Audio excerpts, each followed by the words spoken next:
Why does this not work? Oh, do you want to go maybe try the bottom left again? And then maybe you can navigate from there. Yeah, so if you go back, those little arrow keys, you'll probably want to go the other. Oh yeah, it looks like you maybe paused it or something. And then if you could hit the There back we go. arrow. Okay, now I need to go back. Yeah. There are so many things here.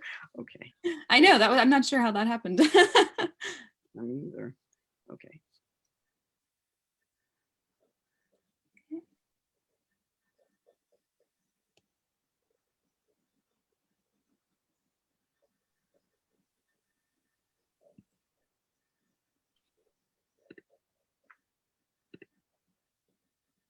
Hi, Becky.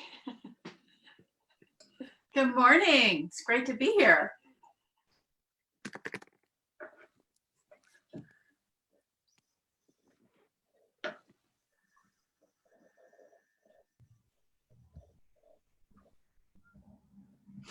I don't know.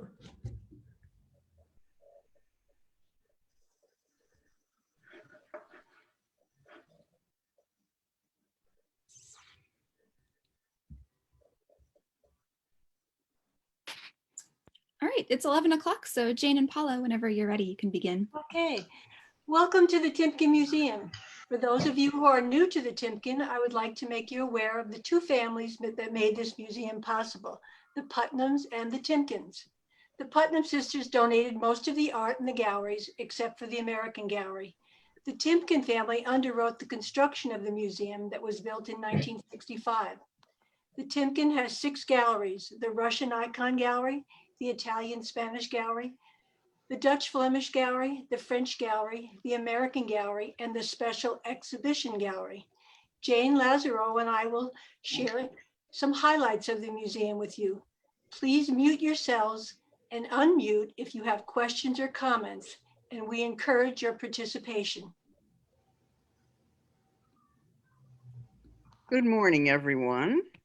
I'm going to show you my first slide. I want to reiterate what Paula just said. That is, anytime you would like to ask a question or make a comment, just unmute yourself and do so, because we really would like to have conversation about these paintings. This is not going to just be a lecture by the two of us. So that said, I'm going to be starting with The Torment of St. Anthony from around 1515 by Giovanni Girolamo Savaldo. And this is a painting that was done in Venice. Savaldo worked in Venice.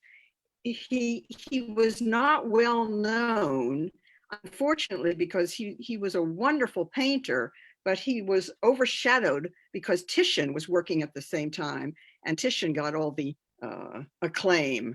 But we know of paintings by Savaldo. He did this subject before. In this, you see the figure of St. Anthony seeming to flee from a dark area here. This dark area has all sorts of weird and wonderful creatures in it, and I'm going to enlarge it. I guess I'm not. Anyway, he got these figures and this imagery from Bosch, from Hieronymus Bosch, and we're not sure where he was able to see Bosch's work, but there may have been engravings that were circulated. Anyway, Bosch, I believe, died just a little before Savaldo was working. Anyhow, you see these. Can you help me? Pardon? Anyway, I didn't get that. These strange figures are. Wait a minute. See. Oh yeah, and here's another one. Bosch did many pictures of the temptation of St. Anthony. The story of this temptation of St. Anthony comes from the Golden Legend, which was a compilation of stories of the saints. And a number of the paintings at the Timken are based on stories that come from the Golden Legend. Okay, I'm trying to get my, here we go. Let's go back to St. Anthony. I would like to ask you, all of you who are watching, does it look like St. Anthony is running away from the dark area, the area of torment? Or does it look like he's seated on this rock outcropping here? I'm going to get my pointer up here. Look at his feet. Still not getting it. Can anybody tell? Does anyone want to be brave and make a stab at what whether he's actually running away or whether he is seated here? Yeah, I think he's running away, Jane, because his left foot is on the verge of pushing him off. That one. Good. That's Yes, what I think. I thank you, Marilyn. That's I have been thinking the same thing, and yet there is a both are possible. Both are possible, and this rock outcropping shows what he has to get past to get to this green area where his praying hands are leading. You notice that there's a monastery here because which is there because St. Anthony was the father of monasticism in Europe. So that was an important element. Now, another reason that it looks like he's fleeing the dark is that his cloak here is flying out beyond him. But yet, look where his eyes are. He's looking back over his shoulder. So. May I ask a question? But of course, Marty. Yeah, to me, it looks like he was seated and now he's getting ready to move up and run. But I'm curious, you correctly refer to all this as the dark, except for this one area in the center. Right here. Right there, which it looks like a ship that is grounded. Actually, I can't, my eyes aren't good enough. It looks almost as if it's on fire. Have a look. Yeah, it looks almost as if it's on fire, but what really piqued my curiosity is it's in the light. It's, you know, all the rest is the dark, but that's in the light. I'm curious. See if I can find something out. Okay, where are you going? Jerry, could you, thank you. Yes, and that's a curious thing. It's this all around it is a hellish scene, and this opening is in an unworldly kind of light, and it looks like the people on the boat are running away from the ship there, doesn't it? As if it was on fire. I'm guessing that's what I don't have a pointer. Right. But, my pointer, I'm so sorry. This is, you have to bear with me, folks. The technology is, yeah. Anyway, the fire is back here, absolutely. Yeah, but it looks, this ship, behind the sail of this ship. Yes. Right where your red thing was a moment ago. Yeah. That looks like fire, at least my eyes aren't good enough to tell, as if they're running from that. But what really strikes my curiosity is the fact that all the rest of it is obviously these people are going through that are in the picture are going through a difficult time, but they're in the dark. That's in the light. And I'm curious about that. Excellent curiosity. I don't have a definite answer for you, but certainly the idea of torment would come from just that kind of a question. The idea of being in the dark, being tormented, as opposed to an unworldly light, which is, again, not really real. So that it's a disorientation is what I can say to you. Excuse me, Jane. Yes, go ahead. First of all, I agree with Marty. To me, St. Anthony has just risen up off the rock and leaning to move forward into a run. But with regard to the ship, I read somewhere, and I'm not too sure where, that it could be the ship that takes the doomed souls from this world to the netherworld. And that's why it's lit, is it's still in this world and the souls are being pulled on board to get ready to go to the netherworld. Don't know if it's true, but I did read that somewhere. I love that. That's great. Look at this little thing that I'm circling here, which is looking like an escaping figure coming out of the same light. So it's as if this is a little peephole into this unworldly light. And this is a dry river back here. This ship crossing the river Styx, perhaps. It's all of these questions come up from this interesting painting. All right, let's move on. Okay. Sorry.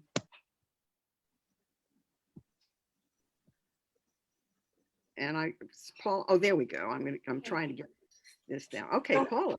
Here we are, still in the Italian gallery, and we have The Return of the Prodigal Son by Giovanni Francesco Barbieri, but he was nicknamed Guercino, one who squints. He had double vision, and in order to paint, he had to squint his eyes. This was painted during the Baroque period, and the word Baroque means irregular shape, which first referred to pearls. Then it referred to the lavishness and ornamentation of this period. The characteristics of the Baroque period are the use of intense light and dark contrast that depict depth, three-dimensionality, and a sense of drama and emotion.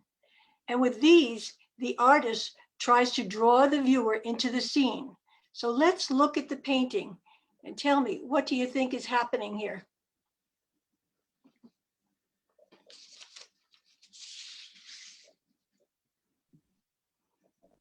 Where does your eye focus first at this painting? On the hands, the father and son's hands. Father and son's hands. And that use of light has drawn us to the son. And what do you think the son is doing? Is he happy? No. No, he's very sad. And if you can enlarge the picture, Jane, then we can see the face on the son. I'm trying here. Okay. Sometimes it works. All right, just a minute. Let me go back. Oh, here we go. Okay.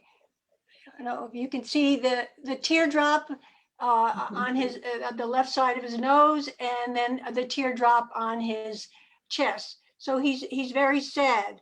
And what do you notice about the way the people are dressed? Are they dressed the same? No. No, that gives us a clue into what's happening. And how is the art, I mentioned how the artist drew us to the young man, because he used the light there and had the dark background. One of the things that's very important in a Baroque painting is the sense of drama. And here we have almost as though we are watching a play. In fact, we have the drapery behind us. We have the expressions, the emotional expressions on the boy's face, the look of concern on the father's face. And this story was inspired by the New Testament. And the son on the right, he wanted his inheritance before his father died. This estate was divided, and the son leaves, and he squanders his share of the estate, and he ends up with the pigs and eating in their slop. He returned to his father, and how do you think he is feeling now? Does he regret? Yes, he does. Yes, he does. And how is the father? Is the father accepting him, or is he belittling him? Is he saying you shouldn't have left? What is his body telling you? The father's body telling you? What's he doing with his welcoming him? Pardon? He's welcoming him. He's welcoming. He's putting his arm around him. Okay, so his father is ready to forgive him. Who do you think the person on the left is? Servant. A servant, yes. When I talk to children, they always think it's the brother.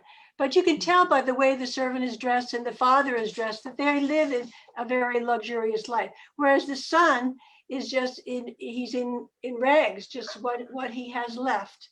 And this was painted during the Counter-Reformation. The Reformation was when the people in the Catholic Church left the practice to practice the Protestant religion. Now the Catholic Church, and through the servant who's looking out to us, is asking them to come back. We forgive you. This type of painting was commissioned by the Catholic Church to bring people back to the church. It was important for the Catholic Church to commission paintings that even the illiterate could comprehend. And this is a parable, a short, simple story teaching a moral. The virtues being taught here are repentance and forgiveness. Do you think the artist accomplished that? Do you think the Yes. message got across? Yes, Yep. it did. Okay, move on, Jane. Okay. Okay, I'm going to talk to you about this wonderful painting, The Death of the Virgin by Petrus Christus.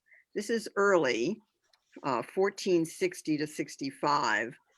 Petrus Christus was born in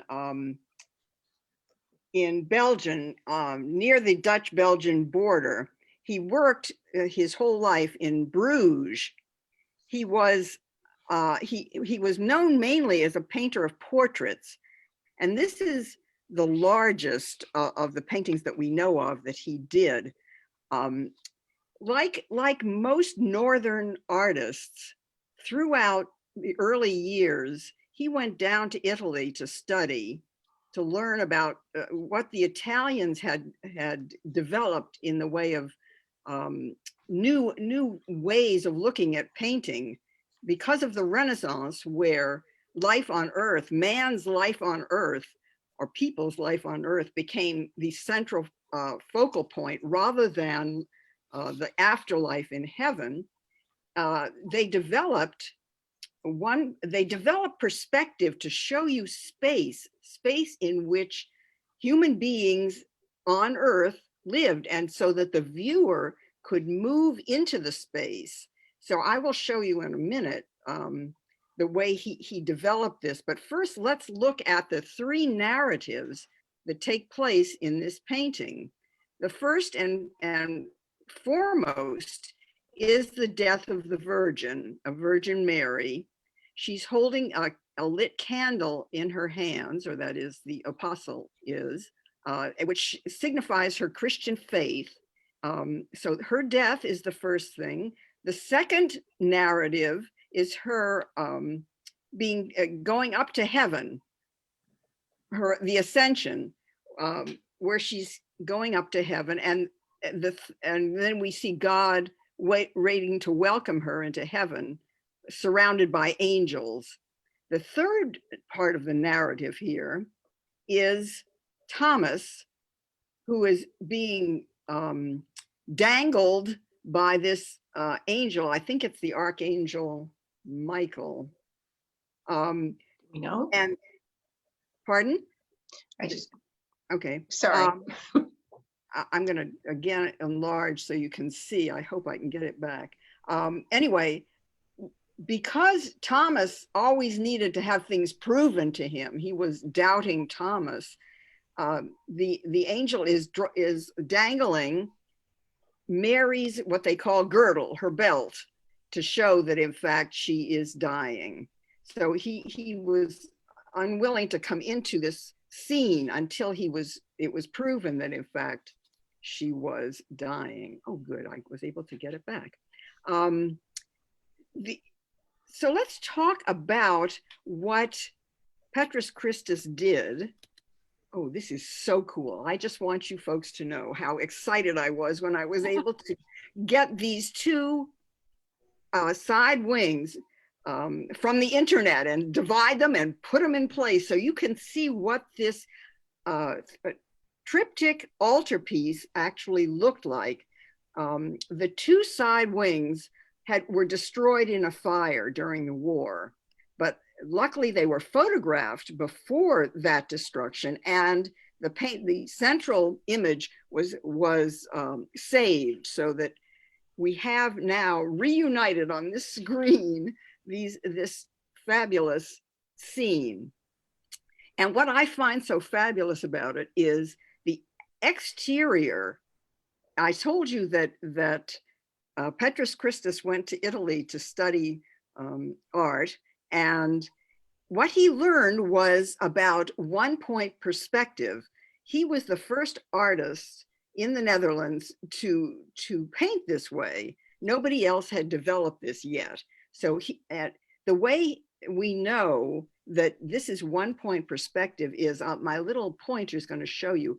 If you take say a line along here, and it will end about there, and the same thing here, the vanishing point, for those of you who know what perspective is, the vanishing point would be right about there.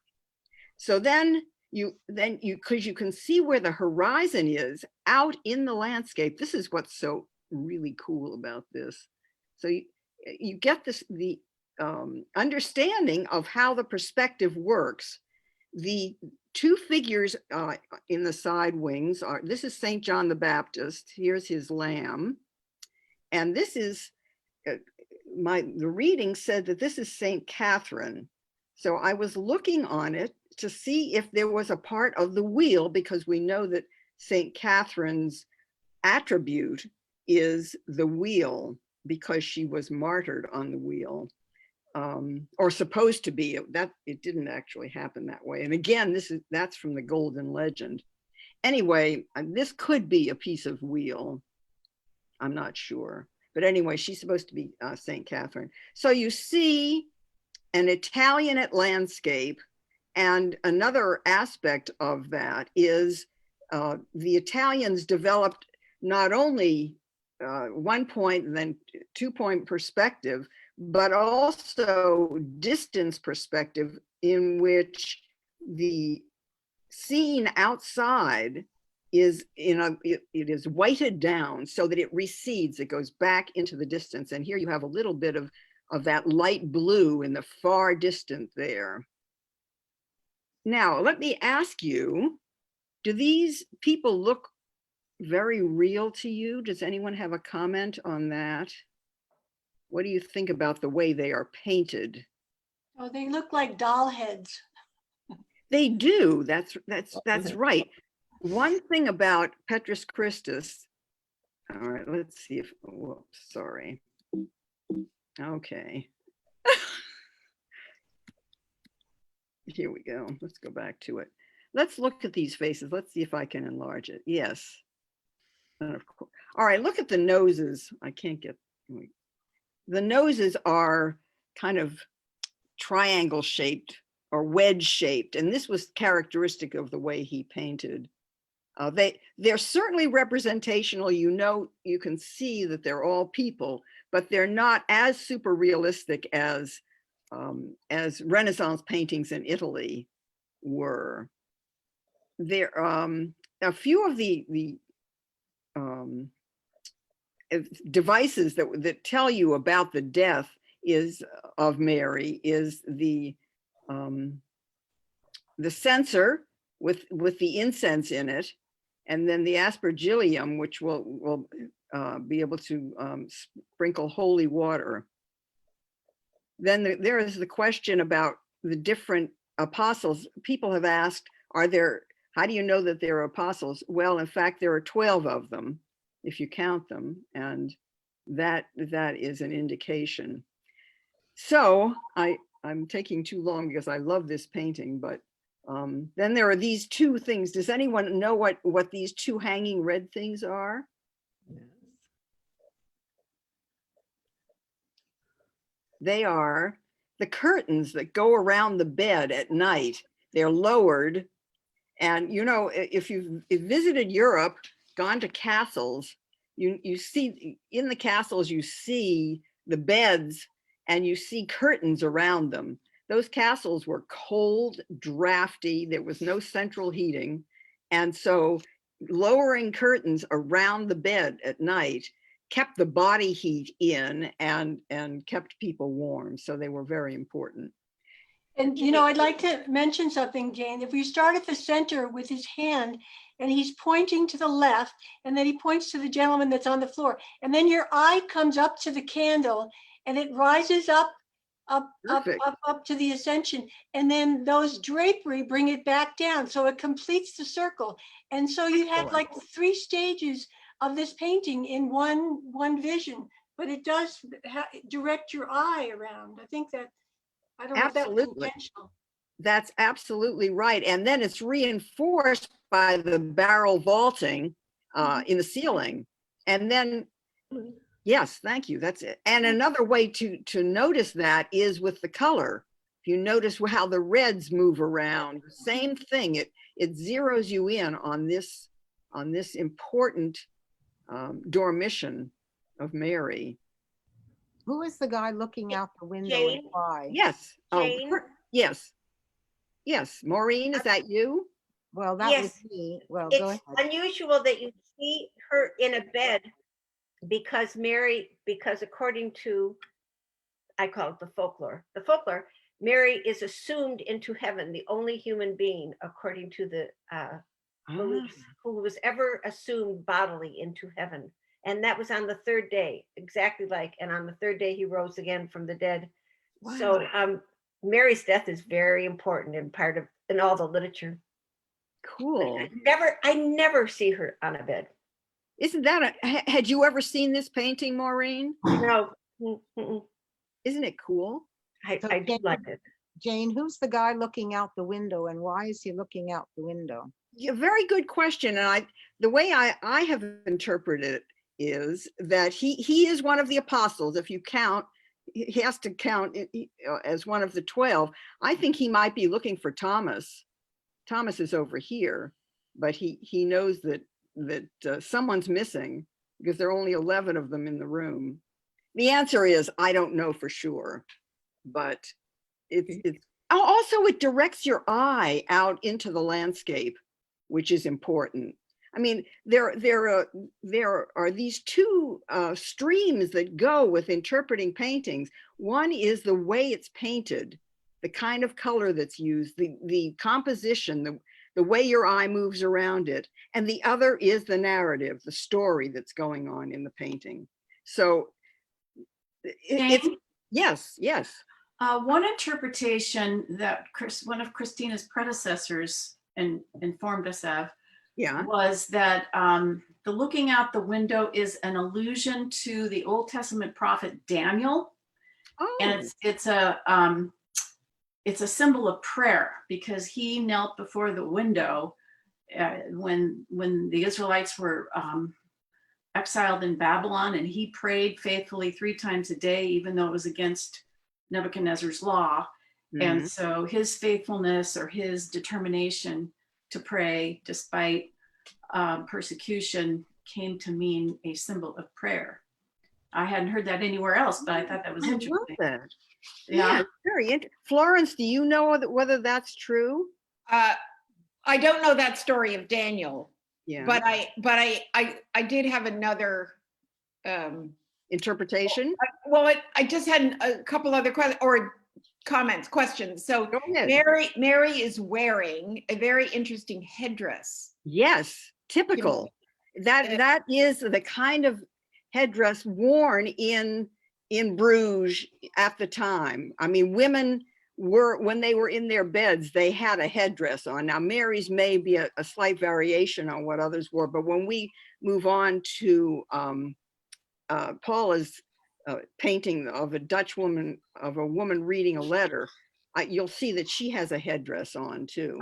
And then I have 2 other comments. One on the right-hand side, there's a stool. Yes. Right down there with this book and this little scroll coming out of it. Yes. So is that the book of the writings? The book of the writings. So that of the apostles, because these are the apostles. I mean, Maureen, do you know whether that's an accurate interpretation of this? No. Okay. I've heard that it's a symbol. The 3-cornered stool is a symbol of the Trinity. Yes. Cool. And that the book with the sort of cash register strip is referring to a legend that the Christ child was born knowing how to read. And Oh. he's called the book. Well, but you know, Mary is often, when she's for the Annunciation, she has a book on her lap. Yes, that too. So it could Yeah. allude to Mary as well. Then the other thing I just wanted to say that's so sort of unusual about this painting, to me at least, is this, so this Dormition Yeah. and God above are under the canopy. That is, Yeah. they're not really in heaven. That angel out there They're is, inside, you're right. but they're somehow, I don't know what it is. It's a They're comic- enclosed. They're somehow protected from the outdoors. I never thought about that, as that this is an interior scene, because he could have painted it with the ceiling low and Mary, God up in the sky, but he didn't. He painted it all inside the room. So good observation. I mean, it could be that it's a kind of canopy of, like, Mary is the canopy, so to speak. Mary is under the canopy. This is the canopy of heaven. Oh, okay. Sort of like it's both things at the same time. Absolutely. And many of these things are both at the same time, which makes them interesting. Jane, what's the significance of the guy asleep on the Well, floor? I have a sort of trivial answer. That is, he's probably been awake all night beside Mary, keeping vigil with her, and he fell asleep. I mean, you notice the bare feet. I'm taking a long time on this. I know anyway. I like to think about those as again related to the Old Testament, where is it Moses who encounters the burning bush, and God tells him, "Take off your shoes. You're on holy ground." Well, the other guy's wearing shoes between the two of them. Yes, that's true. But that's just as it is. Okay, I think it's time for us to move Can on. I just make one? Yes, Marty. Well, I prefer the other explanation as to why the guy is looking out the window. Tell. I was just wondering, Judas is considered one of the 12 apostles. Could that be Judas, who has rejected Jesus and therefore would reject the Virgin Mary? I don't know whether Judas is considered an apostle. Those of you who have training in this, do you know? I believe, according to Wikipedia, he is. Okay. But that depends on whether you accept Wikipedia. Yes, Okay. he is. Of course he is. He's one of the original 12. Oh, good. Okay. Okay. Good. So But I don't see 12 in the picture. Where do you All see? right. 1, 2, 3, 4, 5, 6, yeah, you got to 7, count Thomas 8, up there in the side. 9, 10, 11, 12. Oh, I see. You have to count Yes, Thomas you up. have to count Thomas. And Jane, did you read anything about the figure in white? I don't know. I mean, white is often a symbol of purity, but one assumes that there's purity all around. And Well, I think it might be an allusion to a Dominican. Oh, okay. Since they are the white in white. So it might have been by a Dominican friary or something like that. Yeah, I'm going to have to look this up. You've given me a really good idea. The color of the robes that they're wearing may signify who I mean, look at this one is in brown. Could this be St. Francis? It could be a Cistercian because it's brown and black, isn't it? Yes. But if It you looks got all these black, they would be possibly the Benedictine tradition. Oh, There's what about red? Yeah, there's something going on there with the colors of it's the robes. Thank you. Yeah, I'm going to look all that up. Thanks. Great observation. Okay, it's time to move on to go the other way to Paula. Okay, we're in the Dutch Flemish Gallery now, and art has changed. The subject matter of paintings is no longer about religion. It is the golden age in the Netherlands, and artists are no longer having to depend on the church for commissions. People no longer want religious paintings. They want genre paintings of their everyday middle-class lives. Where do your eyes go first in this painting? To the letter. To the letter, and how cleverly the artist has used the black hat behind it. So your eyes are focused on the letter and the hands where the one hand is passing it to the other. Both reading and owning books was a sign of the golden age in the Netherlands. And there were 70,000 books published this year, and a postal system had been established. Do you think the girl knows who the letter is from? Mm-hmm. Could it be a love letter or a proposal of marriage? As we look away from the letter, notice the peony and the primrose. They signify fidelity and affection. Looking beyond where she's sitting, how would you describe the architecture, the style of the architecture? It's Not very classic. Dutch. It's Pardon? polite. Not very Dutch. Not It's very Canadian. Dutch. It's Italian. It's a classically styled villa, and that conveys elegance and wealth. With the reestablishment of a reliable postal system, it became fashionable to compose letters, particularly love letters. This brings us to the painting that could be a companion of this pendant painting. Do you want to show us that, Jane? Mm-hmm. Okay, so here's a man writing a letter that was painted by Metsu and hangs in the Musée Fabry in Montpellier, France. Not only do the two panels complement one another in size and subject, but the young man and woman may be the artist and his wife. The two paintings shared early provenance until they were sold in 1818. What similarities do you notice in these paintings? Two seated figures and two standing figures. Exactly. We have the gentleman writing the letter and the woman standing with the candle to give her light. And then we have the person delivering the letter. These were painted the year that Metsu and his wife were married.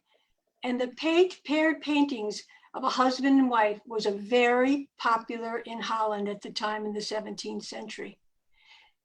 And there's a similarity in their other paintings of the two of them. So it's suspected that these were probably he and his wife at the time they were married. Gabriel Metsu was born in Leiden in 1629, and he married Isabella de Roof in 1658. She came from a family of artists, and he died young in Amsterdam in 1667 at the age of 37. He had developed a reputation as a visual storyteller, encouraging the viewer to ask, what happens next? And I think these pictures speak to that. What happened next after she received the letter? There was mentioned earlier about Mary and the head bonnet that she wore. We know that this is probably in the morning because at this time, people did not bathe or wash their hair often. So they wear these bonnets that were made out of linen to keep the oils off their bed sheets. And that's why she's wearing it. And that's probably why Mary wore it too. Any questions about these? Okay, we're going to head I into. actually have a question. Oh, we did. Okay. Couldn't, Just a second, I'll go back. Okay. so well, I just have one is a comment on that rug that is his tablecloth. Uh-huh. So I know that those Persian rugs, so I think the date of this is around the time that Persian rugs were a sign of wealth, Uh-huh. and B, becoming more like more common. They were coming from the East and were becoming more common. And because it's a very awkward kind of table covering, it's not like a tablecloth. Right. It's really a rug. But in fact, it was very common that, I mean, in many paintings from this time, from that part of the world, people use rugs as table coverings. Yeah. The other thing is that on the table, well, interestingly enough, in the right-hand one, the lady receiving the letter, she and the messenger look similar. And in the left-hand one, he and that woman look sort of vaguely similar. They do. They do. I don't know what that's about, but on the table in front of her, there's some words there underneath Yeah. the urn. I can't read them. Wait a minute. Let me see if I can Does enlarge. it say Metsu? Is it Metsu? Maybe it's- I think it says G Metsu. It's his signature. G Metsu. Yeah, the artists put their names in lots of Right. different places. Very interesting. It Right. doesn't have a date on it, but it is his name. Right, right. There's a place. He was looking for a place to sign. And they found it. And you noticed it. That's good, Florence. I never noticed that. Very good. Cool. Okay, should we move on? Yes. Okay, so now we're in the French Gallery, and this is Lovers in the Park that was painted by Francois Boucher in 1758, prior to the French Revolution. This is a rather large painting.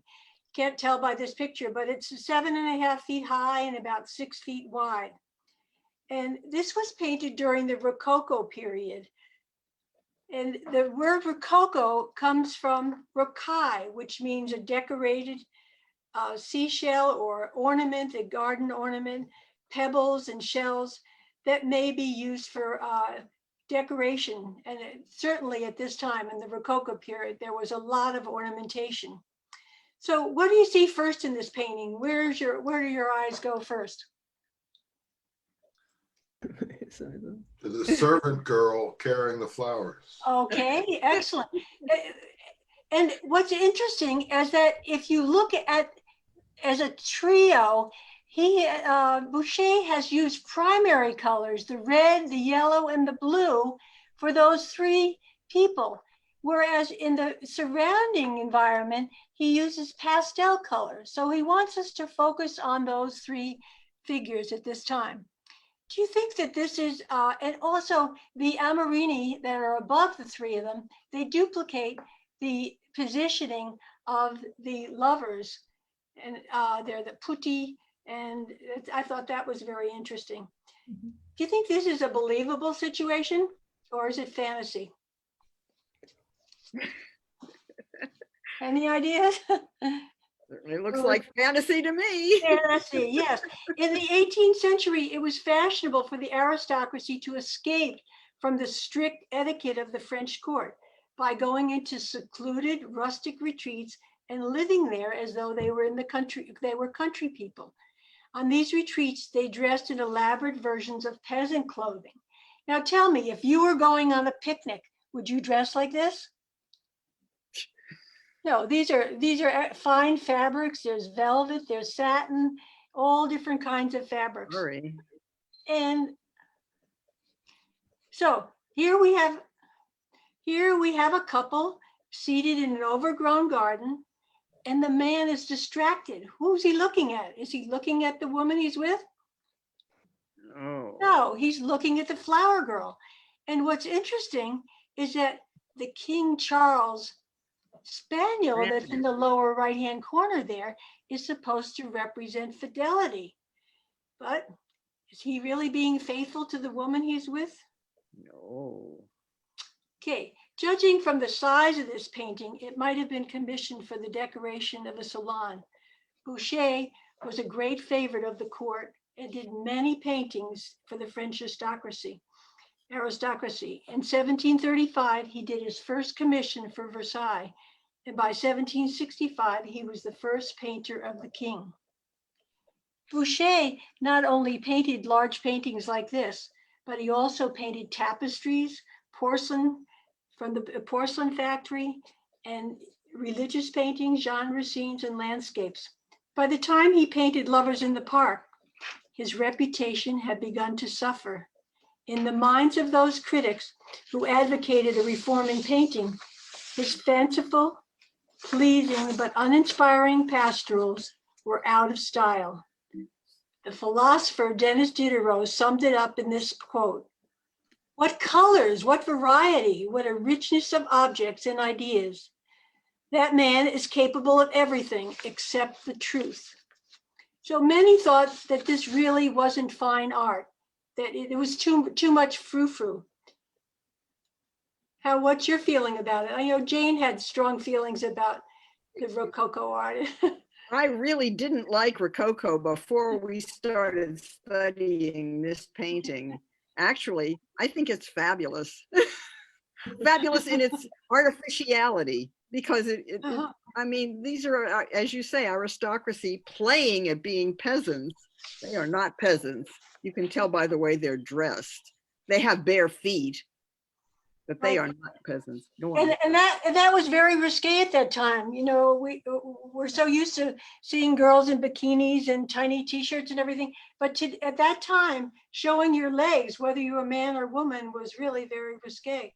It's so interesting because they show their chests a lot, low down on the chest, but to show their feet or their legs, oh, that it just depends on what the current thinking is.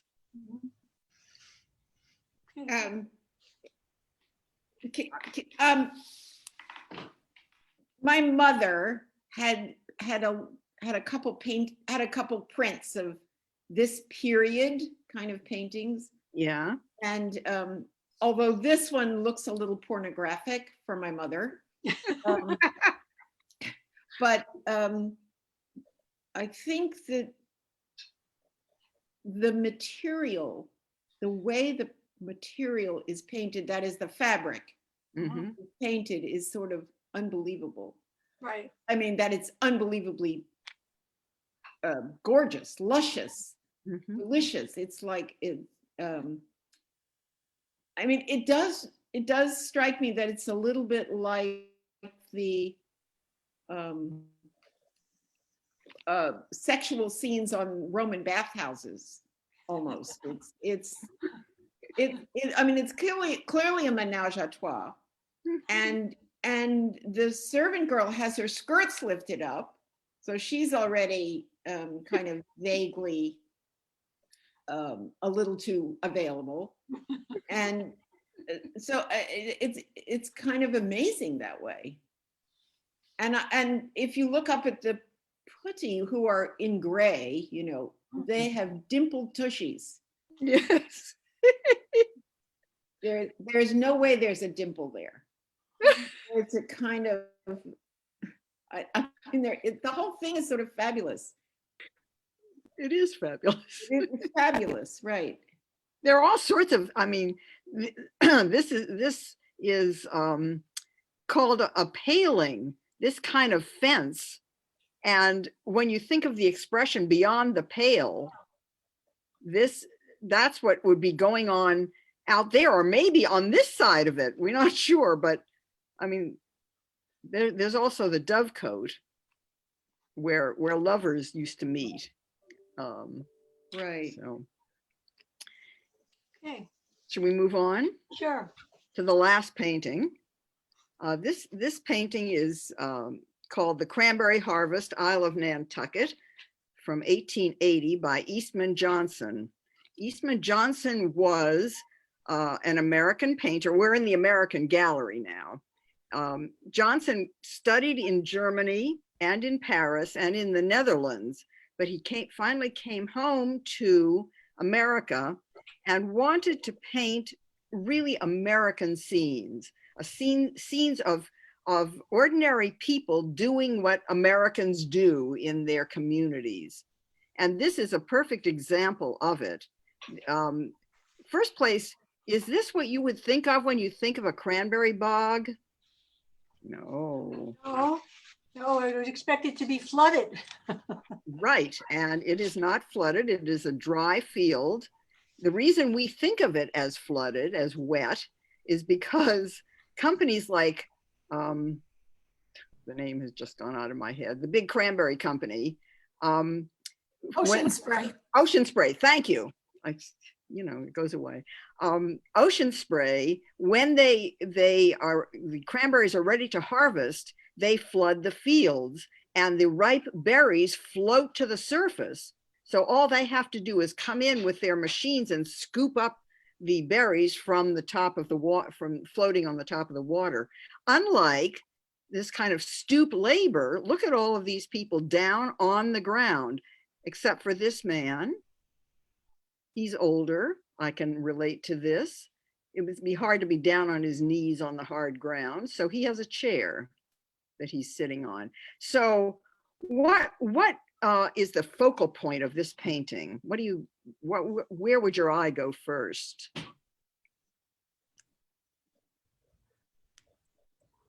To the woman looking at the boy. The woman looking at the boy, exactly. And what is the boy bringing here to the woman? Isn't it a baby? It's a baby, yes. So we know that this is late in the afternoon because of the way the sun is hitting them. This reproduction is a little washed out. The color is much richer when you see the actual painting, but it's a late afternoon light. So it may be time for the baby's dinner. Babies eat earlier than grown-ups. So the mother is perhaps waiting for the boy. So that furnishes a bit of a narrative to this story. The way Eastman Johnson achieved this wonderful painting was he and his wife and children rented a place up on this hill farther over for a number of summers. And he did many preparatory drawings and sketches. I'm going to show you a couple from up there. Oh, this was a different one. Oh, wrong way. To familiarize himself and to help him decide how he wanted to set up his composition. Now, notice the brilliance of this composition with this group of figures in the foreground. And then again, the way your eye moves around a painting is to follow the people around. And then if your eye goes up the woman and goes up here, down the tree, there are so many paths that your eye can follow. You may wonder about the lighthouse. And in fact, there is a lighthouse that exists on Nantucket Island, but not in this location. It's actually on the other side of the ridge. But again, talking about composition, if your eye is going down this ridge, it is stopped by this lighthouse. And then your eye can go up into the sky and move back. So it's all balanced. I mean, look at the way this tree is leaning, and it forms a triangle. There are many wonderful ways to look. We know that the cranberry harvest was a very rich harvest. Look at this overflowing bag of cranberries here. And here are people bringing baskets of berries to the truck, where then there will be a road going up that way, and the berries will be taken up to the cranberry company. It is a picture of a community working together, which is what Eastman Johnson was most interested in, the way people related to each other. And I mean, they're shoulder to shoulder working down on the ground. You have a group of children over here. And the way he painted the land, let me see if I can enlarge this. I can't. Anyway, notice the way he painted the plants. And you notice that it's a dried out time. So you know that this is in the fall. It's not the middle of the summer. And we know that cranberries come into the market around Thanksgiving time when they have ripened. What else do you notice that I'm not talking about? Does anyone see something that? They all started out on the right, and they're working as a group moving to our left because everybody in the foreground is facing the same direction and moving in that direction. Absolutely. That's really good observation.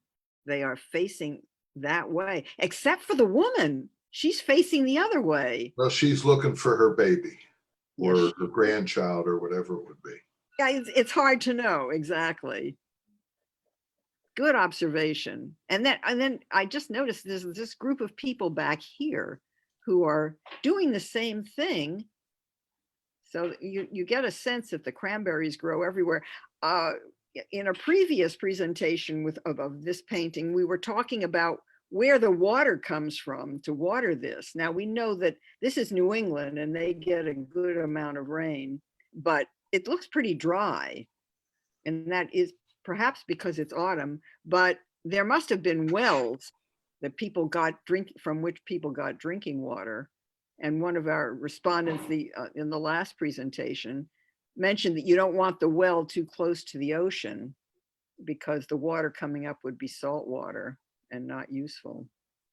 Hey, Jane, I have a question. Yes, go ahead. Do you think it all looks very yellowish? And do you think that's, a function of time, or do you think it was painted with that kind of yellowish brownish? Because like even the sky is so yellow. I think it's partly because he wanted to show a late afternoon sun. And that would cast a kind of warm yellow glow on everything. But if I recall the actual painting in the museum, I think that this reproduction has yellowed it down some. I don't know whether it's changing the way I move my screen. The way I see it now, it looks darker on my screen if I move it back, but you all are seeing it the same way, regardless of what I do with my screen, I assume. Part of it is to show how dry it is, but I have a question, Jane. Yes. Right, stop. Okay.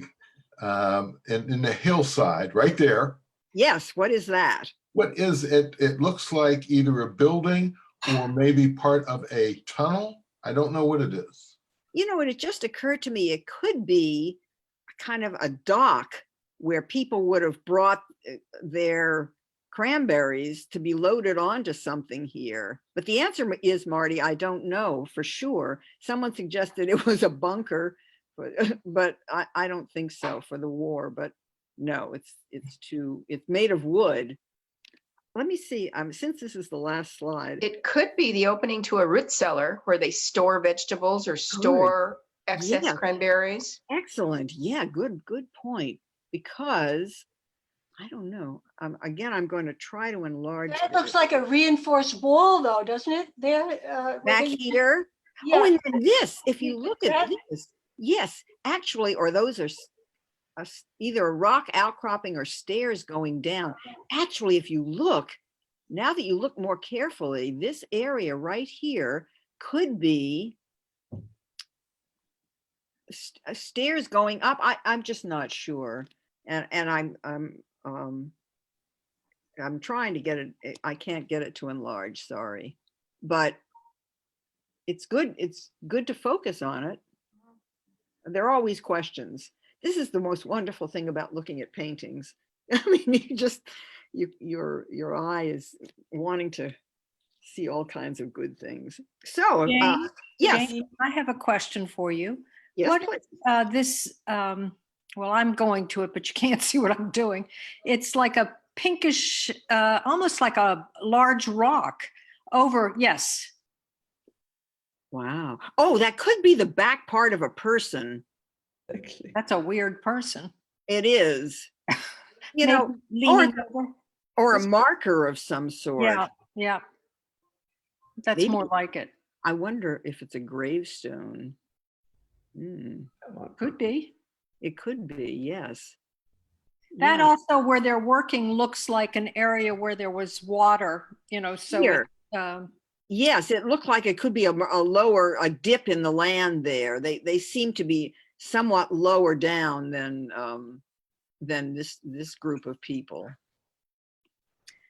Jane, yes, do you know what the sign says? I have tried to enlarge that, and wait a minute, let me get my magnifier.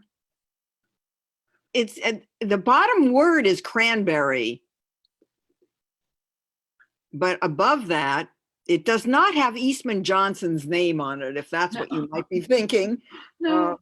But Maybe it says no picking cranberries. Maybe they don't want people just coming out and picking them on their own. you know what, Paula? I think you're right, because the first word on the top line looks like no, it could- doesn't it? no. Yes, absolutely. I'll bet you're right. No picking cranberries. Of course, and that's ironic, of course, because Yeah. that's what they're Little doing. humor. They're picking the cranberries.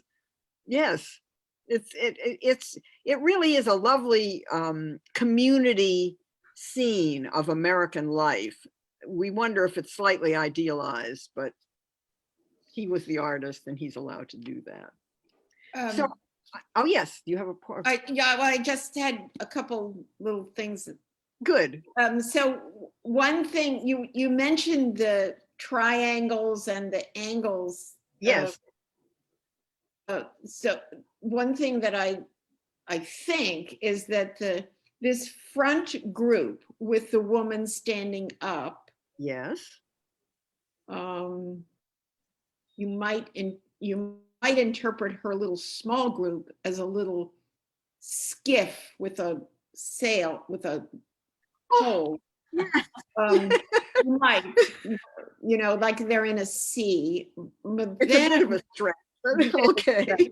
But then this curve of the first group here in the front, and then the second group off to the left forms a kind of V, which reminds me a little bit of the way the birds fly. Yes, good, like geese. Yeah, like geese. Cool. And then there are a number of places where the clothing that people are wearing is very light tan. Like everything is in sort of more or less shades of brown, but right. Like this woman here and this woman here. And if you kind of squint a little bit, there's a sort of oblong shape that goes from the woman bent over all the way out to the people in the back, and then back down and then up to the front. So it's as if he's got a lot of different geometric shapes of one sort or another, it's superimposed on each other, which makes the composition very pleasing. There is something pleasing about it. It looks harmonious. Also, since I'm into head coverings, clearly, I notice that they're all, it's a theme. They're all and this guy is wearing what like a hat, and the women, you can tell that she's not the woman who's standing up, right? Who might be about to nurse her baby. That's what I was thinking. Is not, her class is given away by her hat. Yes, different from this, or well, I don't know. Look at this one's hat. Well, they're all crumpled up. These are all workers' hats. Oh, certainly the women with scarves on their heads here are different. This is kind of a crumpled up hat. Yeah, it's right. They're in the sun.